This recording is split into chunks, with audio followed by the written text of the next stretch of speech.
안녕하세요. 한 주간 모두 평안하게 지내셨습니까? 아무래도 요즘은 이제 건강에 신경을 많이 쓰게 되는 상황입니다. 이전 같으면 지나친 염려라든지 뭐 위생관념이라든지 해서 이상하게 여겼던 것이 이제는 일상이 되어 버렸고, 또 이전과 비슷한 수준의 태도로 다른 사람과 접촉하고 행동하면은 그것이 어쩌면 더 비정상적으로 보이게 되는 그런 상황이 되었습니다. 운동할 때 무게 중심을 잘 잡고 있으면 몸을 자유롭고 안전하게 움직일 수 있듯이, 내면의 자아가 건강하면 이 변화된 상황, 이 위기의 상황을 잘 인식하고 또 이에 따른 적절한 태도를 취하기가 쉬운 것 같습니다. 무엇보다도 하나님을 믿는 믿음의 반석 위에서 급변하고 또 위기 상황이 증가하는 이 시대에 우리의 마음을 지키고 또 행복한 그리고 건강한 삶을 살아가기를 소망합니다. 또 코로나 바이러스가 세계적으로 재확산하는 가운데 뉴욕은 좀 안정되어 가고 있습니다. 마스크와 또 거리두기가 중요한 역할을 하고 있는 것 같습니다. 날씨가 더워져서 마스크 착용이 불편하지만 자신과 이웃을 지키고 배려하는 마음으로 모두가 잘 실천했으면 합니다. 오늘 주일 예배를 드리지 못하신 분들이나 또 함께 하나님 말씀을 묵상하기를 원하시는 분들께 이 영상이 도움이 되기를 바랍니다. 사도신경으로 신앙을 고백하겠습니다. 나는 전능하신 아버지 하나님 천지의 창조주를 믿습니다. 나는 그의 유일하신 아들 우리 주 예수 그리스도를 믿습니다. 그는 성령으로 잉태되어 동정녀 마리아에게서 나시고 본디오 빌라도에게 고난을 받아 십자가에 못 박혀 죽으시고 장사된 지 사흘 만에 죽은 자 가운데서 다시 살아나셨으며 하늘에 오르시어 전능하신 아버지 하나님 우편에 앉아 계시다가 거기로부터 살아있는 자와 죽은 자를 심판하러 오십니다. 나는 성령을 믿으며 거룩한 공교회와 성도의 교제와 죄를 용서받는 것과 몸의 부활과 영생을 믿습니다. 아멘. 오늘 함께 나눌 하나님 말씀은 마태복음 13장 1절에서 9절입니다. 그날 예수께서 집에서 나오셔서 바닷가에 앉으셨다. 큰 무리가 모여드니 예수께서는 배에 올라가서 앉으셨다. 무리는 모두 물가에 서 있었다. 예수께서 그들에게 비유로 여러 가지를 말씀하셨는데 이렇게 이르셨다. 보아라, 씨를 뿌리는 사람이 씨를 뿌리러 나갔다. 그가 씨를 뿌리는데 더러는 길가에 떨어지니 새들이 와서 그것을 쪼아 먹었다. 또 더러는 흙이 많지 않은 돌짝밭에 떨어지니 흙이 깊지 않아서 싹은 곧 났지만 해가 뜨자 타버리고 뿌리가 없어서 말라버렸다. 또 더러는 가시덤불에 떨어지니 가시덤불이 자라서 그 기운을 막았다. 그러나 더러는 좋은 땅에 떨어져서 열매를 맺었는데 그것은 100배가 되고 어떤 것은 60배가 되고 어떤 것은 30배가 되었다. 귀 있는 사람은 들어라. 아멘.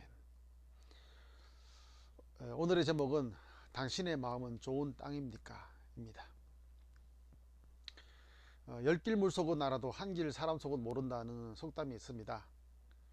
인간의 과학 문명이 발달하면서 이 지구를 벗어나 우주까지 이르는 그런 인식의 범위를 확장했습니다. 또 그리고 물속도 가장 깊은 해구의 바다까지도 탐사를 해서 인간의 인식의 범위를 확장했습니다.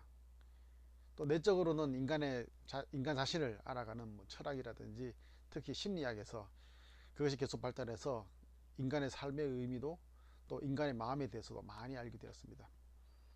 그렇지만 결론적으로는 아직까지 모르는 게 더 많다는 것이고, 또 이건 너무나 당연한 사실로 받아들여지고 있습니다. 사실 우리가 우주가 얼마나 넓은지, 또 태양계 밖에서 무슨 일이 있는지, 어떤 상황인지 이런 것은 몰라도 우리가 살아가는데 아무런 지장이 없습니다. 그렇지만 우리 인간의 내면에 대해서, 마음에 대해서 모르는 게 많으면 실제 삶에서 불편한 것이 너무나 많습니다. 자신의 삶 자체도 그렇고 또 다른 사람과의 관계도 불편하게 되는 것입니다. 요즘 코로나 바이러스로 인하여서 걱정, 불안, 염려, 이 두려움들이 많아졌는데, 근데 거기다가 또 폐쇄공포증이라든지 또는 타인과 멀어진 거리를 못 견디서 또 심한 우울증을 겪는 사람들도 많이 있습니다. 미국의 LA에서 그 헐리우드의 유명한 영화 제작자인 사람인데, 스티브 빙이라는 사람인데요. 저는 이 사람이 누군지 잘 몰랐는데 찾아보니까 그 2004년도에 그 아이들에게 유명했던 그 영화 폴라 익스프레스, 들어보신 분도 있겠지만은 그 영화까지도 제작했던 사람입니다. 근데 이 사람이 이제 코로나 바이러스로 인해서 봉쇄령이 내려지니까 이것이 심한 우울증으로서 나타나서 결국은 그런 우울감을 호소하다가 결국 목숨을 끊은 일이 벌어졌던 것입니다. 이건 충격적인 사건이죠. 그분이 가진 재산이 한국 돈으로 약 7,100억 원, 7,100억 원 정도에 이른다고 합니다. 그 많은 돈이 있어도 그 우울감 때문에 목숨을 끊고 말았다는 것이죠. 마음의 건강이 얼마나 중요한지는 대부분의 사람들이 다 알고 있고, 또 인간이 하는 대부분의 활동이 마음과 관련되어 있는 것도 잘 알고 있습니다. 또 성경 말씀에도 마음에 관한 이야기가 아주 중요하게 자주 나오게 됩니다. 거의 그 마음이라는 것이 우리 삶의 모든 것이라고 해도 과언이 아닐 정도로 그렇게 강조되고 있습니다. 그런데 이 문제는 아무리 강조하고 강조해도 사실상 우리의 마음의 건강의 문제를 지금까지도 잘 해결하지 못하고 있다는 것이 문제입니다. 인간의 마음을 보는 관점은 다양하지만 심리학에서 크게 두 가지로 나누어 본다면 마음을 어떤 구조로 보는 관점이 있고, 또 다른 관점은 관계로 보는 것입니다. 제가 볼 때 성경에 나오는 인간의 마음에 대한 관점은 구조보다는 관계로 보고 있다는 생각을 하게 됩니다. 그리고 구조는 그 이후에 관계에 따르는 구조가 생긴다, 이렇게 볼 수 있습니다. 하나님께서 천지를 창조하실 때에 흔히들 무에서 유를 창조했다고 하지만 그것은 그 물질적인 관점에서는 무에서 유가 되는 것이고, 본질적인 문제로 보면 모든 만물은 관계로부터 나왔다고 할 수 있는 것입니다. 모든 만물, 생물뿐 아니라 무생물에도 하나님의 관계성은 나타날 수밖에 없다는 생각을 하게 됩니다. 그래서 시편에 보면 세상의 모든 만물, 또 우주에 있는 모든 만물이 하나님의 손길, 하나님의 섭리, 하나님의 마음을 느끼게 한다고 그렇게 고백하는 말씀들이 나오고 있습니다. 또 예수님도 돌들도 하나님을 찬양할 수 있다고 하는 그런 가능성을 말씀해 주셨는데, 돌 자체가 찬양한다기보다는 돌에도 하나님의 섭리가 드러난다는 것이죠. 하나님의 마음, 하나님께서 우리에게 주신 그 관계성이라는 것은 인간이 막을래도 막을 수가 없는 그런 모습이라는 것입니다. 하나님께서 창조의 가장 근본으로 두신 것이 이 관계성이라고 한다면, 그 관계성에서부터 우리 인간의 몸이 형성되고 또 인간의 마음도 형성되었다는 생각을 하게 됩니다. 그리고 인간에게 가장 중요한 환경은 다른 것이 아니라 바로 관계라는 것이라고 말할 수 있습니다. 그래서 우리는 당신의 마음은 좋은 땅입니까? 라는 질문을 다른 말로 하면 당신은 건강한 관계를 이루고 있습니까? 이렇게 질문할 수도 있을 것 같습니다. 오늘 읽은 말씀은 어릴 때부터 자주 들어왔던 이야기입니다. 흔히 씨 뿌리는 자의 비유라고 하는데, 저는 그보다는 사람의 마음에 대한 비유, 이게 더 적합하지 않을까 하는 생각을 하게 됩니다. 예수님께서 농부가 씨를 뿌리는 모습을 보시고 그것으로 인간의 마음에 대한 여러 가지 생각을 하게 해주는 그런 이야기를 하셨습니다. 농부가 뿌리는 씨앗은 하늘나라를 두고 하는 말씀이라고 예수님께서 말씀하셨습니다. 보통은 그것을 뭐 설교라든지 전도자가 전하는 말씀이라든지 직접적으로 성경과 관련된 마치 어떤 구절을 생각하게 하는데, 하늘나라를 두고 하는 말씀, 이 천국이라는 것이 이 말로 전하는 것이 아니기 때문에 그 말씀을 우리는 삶으로 전해지는 것이라고 생각할 수 있습니다. 그래서 하늘나라를 두고 하는 말씀이 그 씨앗이 되었다 할 때는 그 씨앗은 언어적인 말뿐 아니라 비언어적인 삶의 모든 것을 의미한다고 보는 것이 더 적합하다고 생각을 하게 됩니다. 그래서 그 씨앗은 어떤 정확한 자리에 심어지는 것이 아니라 저곳에 흩어 뿌려지는 것으로 나타납니다. 저 같은 경우에는 씨를 심을 때 씨를 심을 자리도 부족하고 씨도 적기 때문에 딱 하나씩, 아무리 작은 씨앗이라도 꼭꼭 찍어서 이렇게 심습니다. 그런데 만약에 그 씨가 많다면, 씨가 많고 땅이 넓다면은 그렇게 뿌릴 수는 없죠. 그냥 막 흩어 뿌려야 되지. 씨를 다 심고 나면 이제 겨울이 되겠다 싶은 생각이 들더라고요. 그래서 이 흩어 뿌려지는 씨를 예수님께서 보시고, 그래, 천국의 말씀은 흩어 뿌려지는 것이다, 이렇게 생각하신 것 같습니다. 또 그리고 예수님께서 그 이야기에 언급하신 네 종류의 밭은 각자가 가지고 있는 마음의 어떤 각각의 모습을 이야기도 하겠지만, 우리 각자 안에 있는 마음의 다양한 측면들, 저 안에 그 다 있다는 거죠. 그 측면들을 말씀하셨다고도 생각됩니다. 또 다른 한편으로는 그 네 종류의 밭은 개인보다는 신앙 공동체를 의미한다고 볼 수도 있을 것 같습니다. 신앙 공동체 안에 나타나는 다양한 모습 중에서 대표적인 네 가지를 언급했다고 그렇게 보여집니다. 그래서 결실이라는 것은 열매를 숫자로 셀 수 있는 그런 것처럼 어떤 행위의 종류라든지 그 행위가 반복되는 횟수를 또 우리가 숫자를 센다든지, 또는 전도된 사람의 숫자를 세면서 결실이 30배냐 60배냐 100배냐 이렇게 생각하기보다는, 또는 뭐 공동체에 몇 명이 모였느냐 이런 생각을 하기보다는, 이것은 셀 수 없는 풍성한 관계의 형성을 의미한다고 볼 수 있습니다.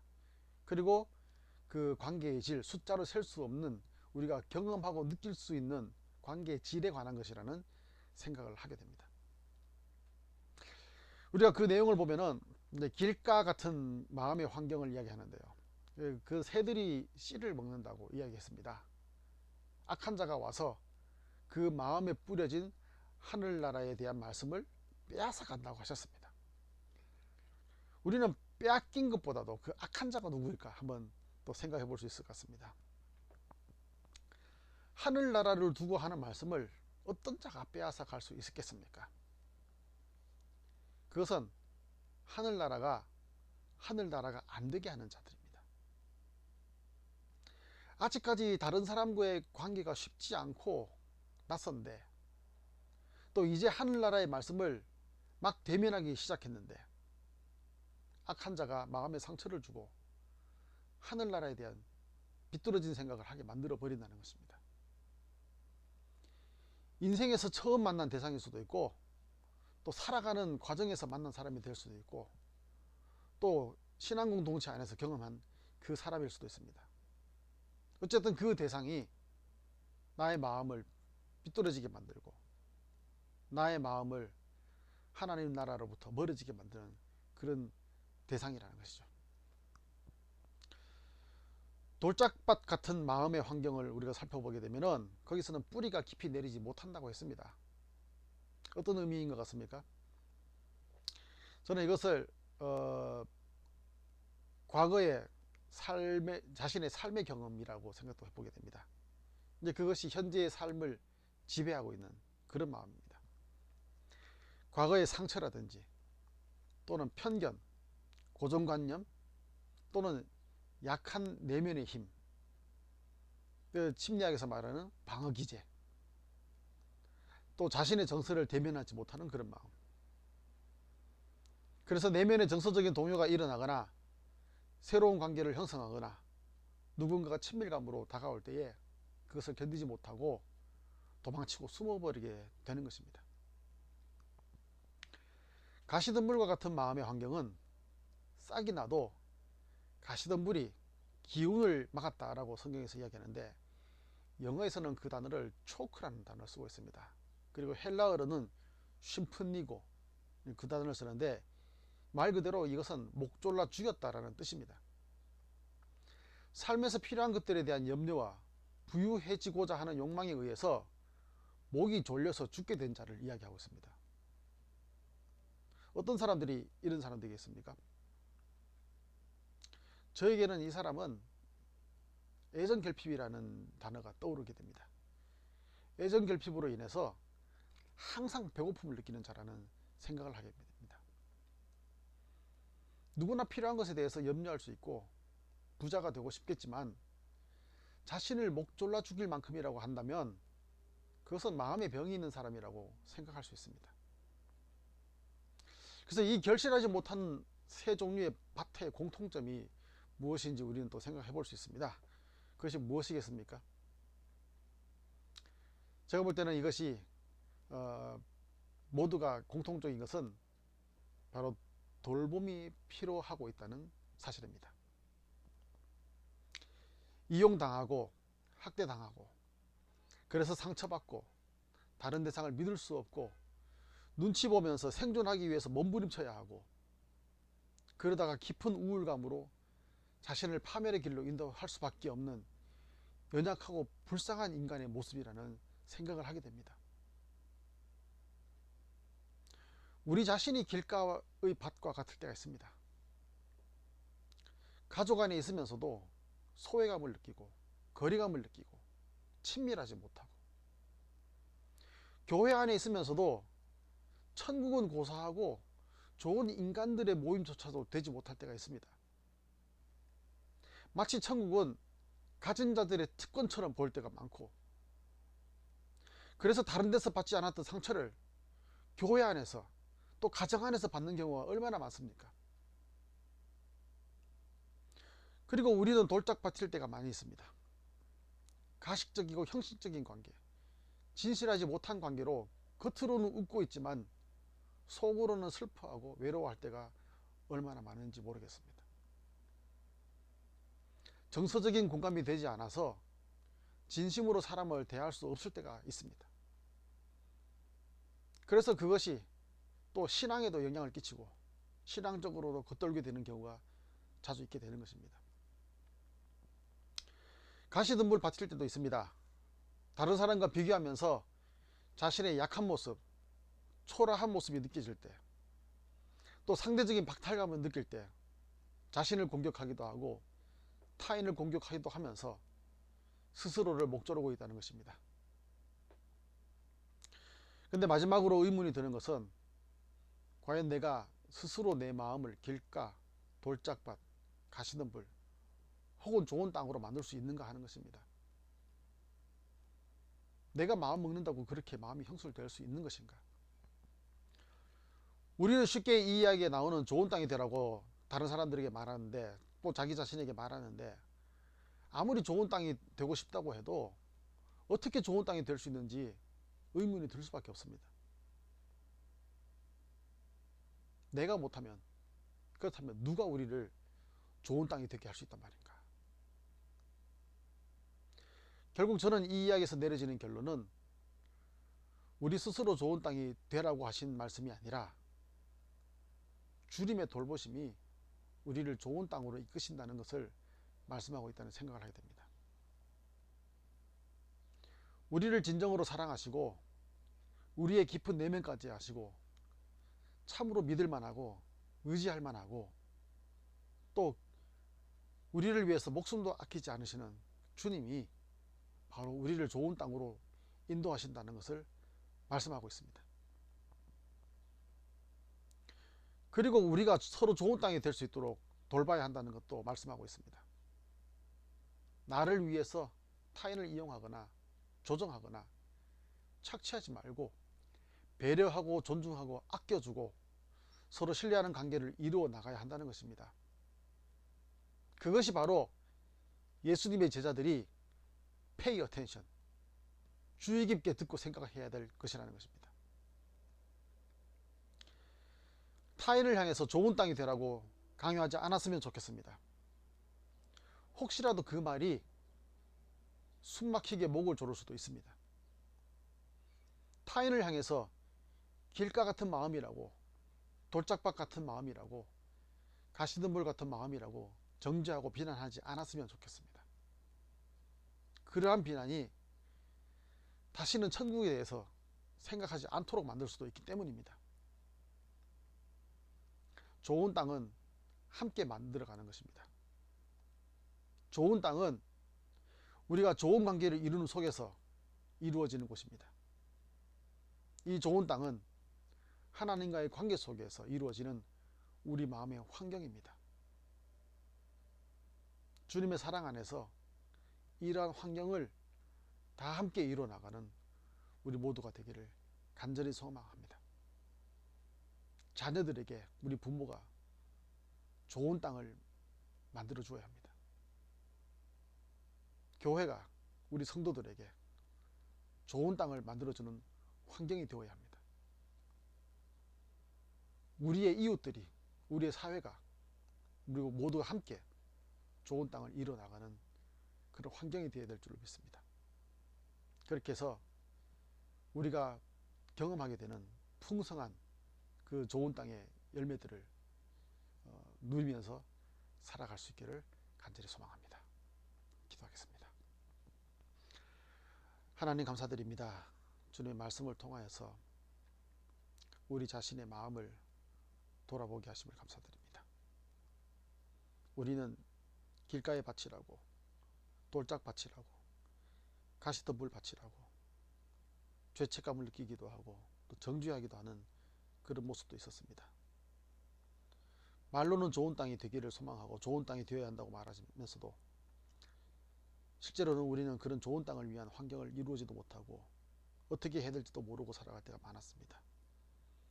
우리가 이 말씀을 깊이 생각하면서 좋은 땅이 내가 그저 한번 마음 먹는다고 되는 것이 아니라 우리의 삶의 환경을 계속 바꾸어 나가야 된다는 것을 생각해 볼 때에 우리가 하나님 말씀을 기억하면서 하나님 사랑을 기억하면서 주님께서 우리를 위하여서 고난당하시고 또 십자가에 달리시고 또 부활하시고 또 우리와 함께 하시는 것을 생각하면서 그런 확신 속에서 좋은 땅을 이루어 나가는 우리들이 될 수 있도록 도와주시옵소서.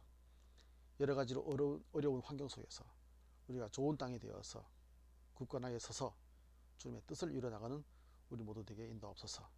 한 주간 삶도 주님께서 인도할 줄 믿사오며 예수님 이름으로 기도드립니다. 아멘.